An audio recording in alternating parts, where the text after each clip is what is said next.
In this session, we're going to look at the configurations of the planets in a heliocentric model. It is important for you to take some notes so that you can study these for a quiz and for test. First of all, in a heliocentric model, where we have the Sun at the center of the solar system, we end up having planets that are closer to the Sun than Earth, and planets that are farther away than Earth. The planets that are closer to the Sun are called the inferior planets. There are two of them, Mercury and Venus. Mercury and Venus are the inferior planets.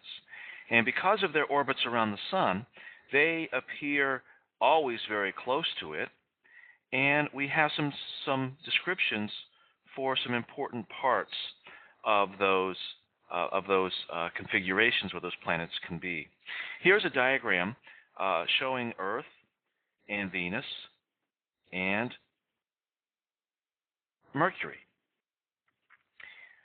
From Earth, we look out and the Sun is in the sky, and notice that Mercury is always very, very close to the Sun as we look out. The angle in space where Mercury can appear is only very small.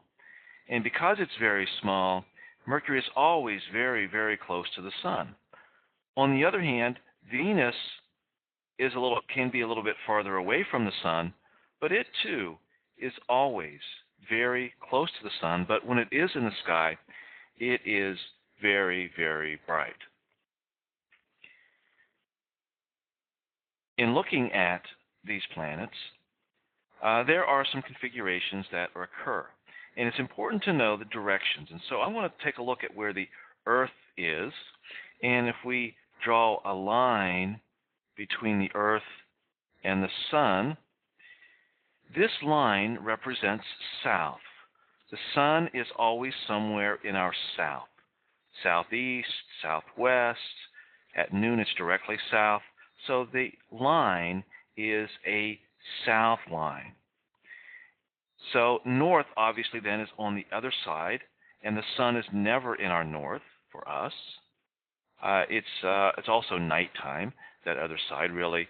We're looking away from the Sun, so that's nighttime. But more importantly is the line that creates the division between east and west. That is the south. And on one side of the Sun is going to be east, and the other side of the Sun is going to be west. So in this diagram, west is on this side, and east is on this side of the Sun, of the line. So it's important that you're able to distinguish between east and west. Sometimes what I do is I put myself on the Earth. I'll rotate the picture so that the Earth is next to me, and to the right of that line from the Earth is west, and left is east. So notice that in this case, both Mercury and Venus on this diagram are west of the Sun. If the planets happen to be located exactly between the Earth and the Sun, we give that a particular kind of name. This is almost like when the moon is new. It's right in front of the Sun. We cannot see it. And whenever that occurs, we call that a conjunction. A conjunction is whenever we get the planets and the Sun lining up, like when the moon is new.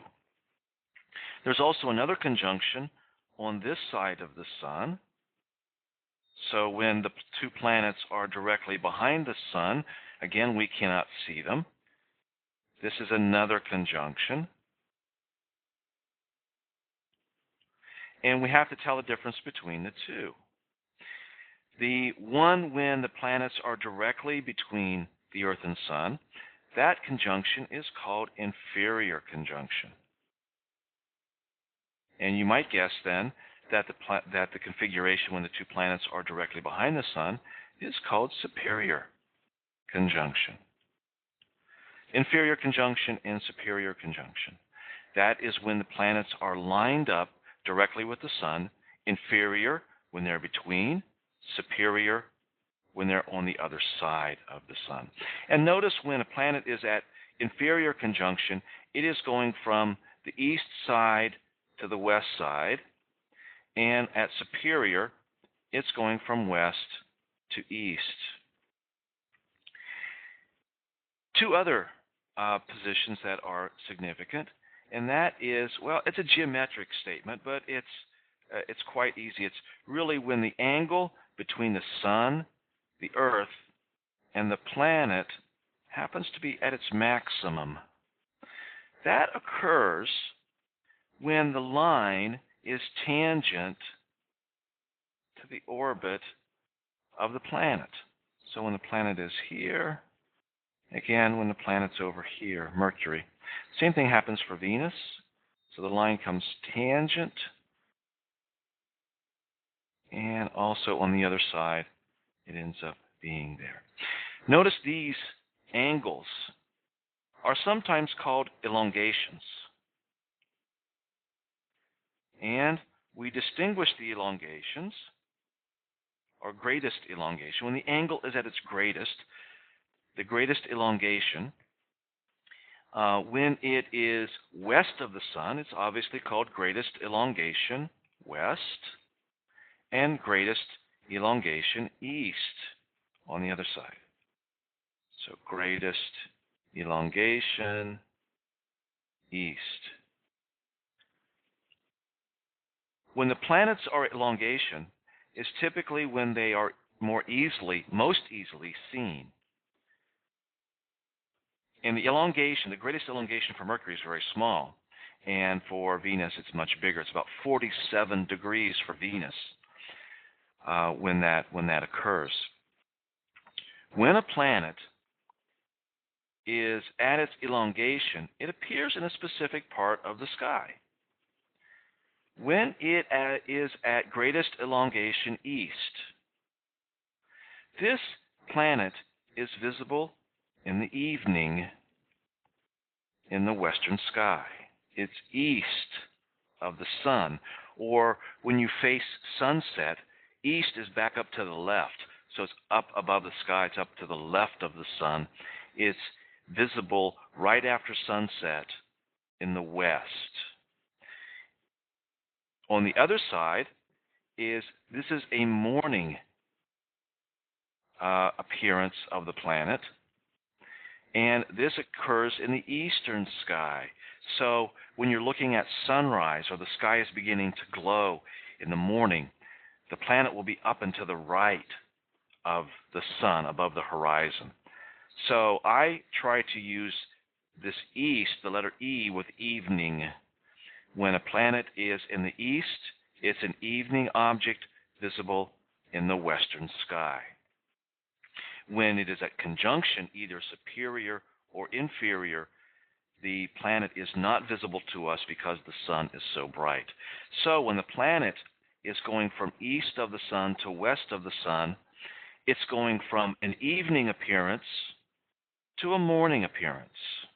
And on the other side, it's going from a morning appearance to an evening appearance. As it comes back around the sun, it comes out into the other part of the sky. The other planets are called superior planets. And those superior planets are planets that are outside the Earth's orbit. Superior. These are planets that are outside the Earth's orbit, and those planets happen to be Mars, and let's use the planet symbols: Jupiter, Saturn, Uranus, Neptune, Pluto. We're going to consider Pluto a planet for this description. And like the inferior planets, we can describe some positions of the where they are located in the sky and when you would expect to see them, like the inferior planets. draw our line between the Earth and the Sun. We have west on this side, east here. Putting myself on the Earth, I'm looking on this way for west and looking on this way for east.